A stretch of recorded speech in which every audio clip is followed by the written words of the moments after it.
Nearly 350 antique books, documents, music scores, and cultural works were auctioned off at a Taipei bookstore on April 10th. The items included rare manuscripts, such as a string arrangement done by the composer of the popular song Olive Tree. There were also Qing dynasty documents and even a pop-up art book with works by American artist Andy Warhol.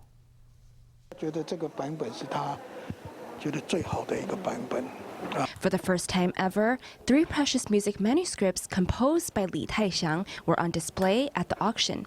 One of them was a handwritten score of one of his most popular songs, Olive Tree. The tune became popular in the 1980s and was performed at many shows.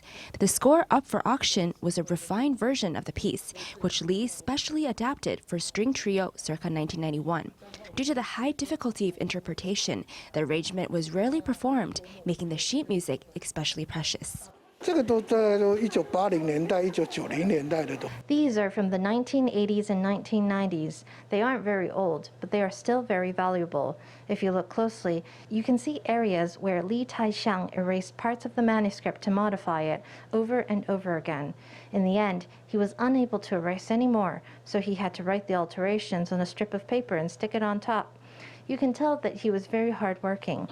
Everyone knows Lee Tai-hsiang.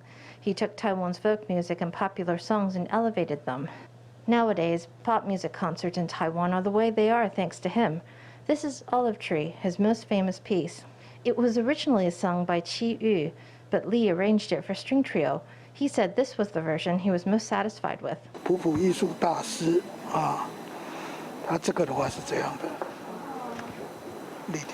Another antique book on auction was Andy Warhol's first mass-produced art book, the Andy Warhol Index. The volume contains interviews, photos, and even pop-ups of medieval castles, accordions, and airplanes. The book is an iconic compilation of New York's psychedelic subculture from the 1960s.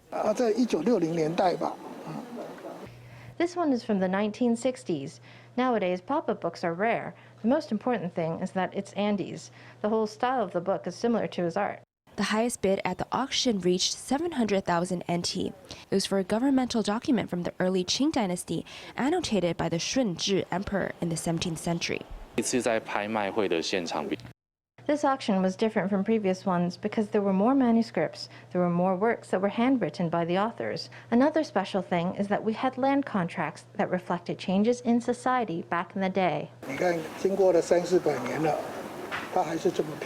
Organizers hope the auction can rekindle the appreciation for old texts among book lovers. FTV reporter Stephanie Yang and Lu Bocong in Taipei.